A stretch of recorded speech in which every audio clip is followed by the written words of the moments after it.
All right, here's Joe. Wanted to address a couple of issues. I'll talk while we watch this through a couple times. One, we're looking at little control command issues, and also, I mean, Joe's already throwing the ball 91, 93. Next goal would be how do we take that to the next level? Get to the 93, 95, 96 range. He's a big enough kid. He's got a lot of good things going on. Definitely a possibility. This bottom pitch, we see it missing up and in arm side. I'm. This is one pitch. The rest of his day may have been pinpoint perfect. I'm going to assume based on this right here that this is potentially a consistent habit that we're missing, up and in, down and away a lot. I would imagine breaking balls are missing down and away consistently, or either hanging up and in. And the reason I say that, I'm seeing in this shot here, notice where the head is ending up. So see how the head's pulling way offline, kind of having to cast the arm out away from the body.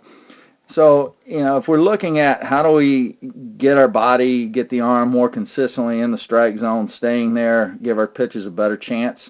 If something's going on with the head, Lance Wheelerism 101, if something's going on in the head, we look at the feet. So I want to look at the top video here, zoom in, and we're going to look at the feet on his initial leg kick. And just cheating, I've already looked at this, so I know what we're going to see. And there it is. Okay. If we watch that back foot as he goes into leg kick, you see the back heel skidding out right there. Okay. All that's doing, I say all, it's doing a couple things. The first thing, directionally, okay, once that heel slips there, it's actually turning the body. So now my directional line, the line that my hips are having to move down is in that right-hand batter's box. Okay, so if I want to throw a strike at all, I've got to make some corrections somewhere. And what Joe's doing is he's using or allowing the front hip to make that correction for him. So if let me clear this off. We'll go back and look at what we see. As soon as that heel slips that way, he's got to correct. We see the front side taking over. I'll show you that. But then the head just continues to rotate around, trying to compensate for that initial movement. Okay? So from a command and control standpoint, my focus would be, let's try to keep the body, the hips, keep everything in the strike zone. And that initial movement right here, when we're coming up, if we can focus on putting the entire body weight on the middle of the back foot, okay? Don't let it get to the ball of the foot. Don't let it slip back to the heel, but just, you're creating ground force through the entire foot. So you want, the sole of the arch of the foot, I guess, feel that pushing into the mound, feel that pushing the hips towards home plate. So that would be step one as far as the control. It's also probably affecting his velocity somewhat. I mean, again, he's throwing 91, 93. He's creating a lot with his body, but there's more in there. And, just to point that out, how this one same flaw could be affecting that.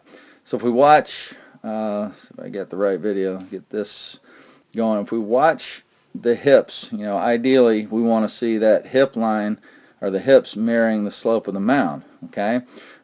Joe gets started, okay, he's moving, but at this point, as soon as he's coming out of leg kick, you see that back hip stop its movement, okay? It kind of starts sinking down. The front hip then takes over, and again, if I didn't say it before, these are videos of video, so they are kind of blurry, so apologize for that.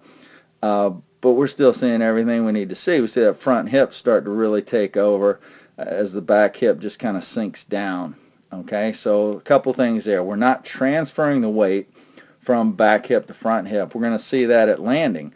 Okay, when we get to landing, okay, ideally what we want at this point is we want a change of direction. Okay, the two components we have, we have the linear component where the hips are driving down the slope of the mound. Then at landing, we have this sudden change of direction where the hips, the trunk, everything else goes into segmented rotation, hip, trunk, shoulder. Okay, and along with the speed principle, which would say, once the hips finish their rotation, the trunk then can rotate faster, and then the shoulder rotates faster. That's assuming everything is working in the right sequence. Because Joe allows that front hip to take over the rotation early, we see the back hip not accelerating the weight transfer. So we get into landing, and this is what you're going to see. Again, ideally, we're going to see the hips complete their rotation right there. Okay, that front side braces us up. We go into the segmented rotation. That delivers the arm. What we're going to see is the body drifting forward. Okay, which tells us we didn't transfer the weight. Because this front hip kind of started dragging us slowly around, and again, it's a slow motion video, so it's way exaggerated, okay? But, you see the weight stuck back here, okay? So the weight's still stuck in the middle when we get to landing. He's got to finish that weight transfer, okay? Now the weight's transferred. Now the weight's on the front hip. So we get to that point, and, he's ready to throw the baseball. Now watch the hips finish their rotation right there. Okay, you can see the hips really, really accelerate through rotation. Okay, if we can get more of that hip rotation happening there, that's ideal. That's going to lead to greater trunk rotation speed, which is going to lead to greater shoulder rotation speed. Okay, but we're losing some of that by leaving the weight back here. So again, I think same issue, the foot.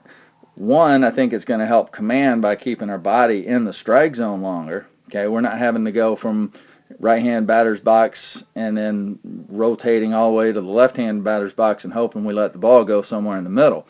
That's going to allow our body to stay in the zone, creating much better command. Secondly, I think it's going to help the back hip continue to accelerate down the mound, okay, and allowing, as soon as the front hip starts to pull open, that back hip's accelerating through, as opposed to accelerating after, right during and after delivery.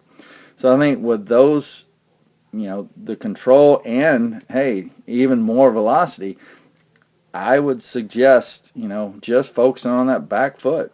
Make sure the entire weight is on that back foot and you're feeling the ground push the hips, down the slope of the mound. So I would start there and see how that goes. Love to hear your thoughts. Thanks.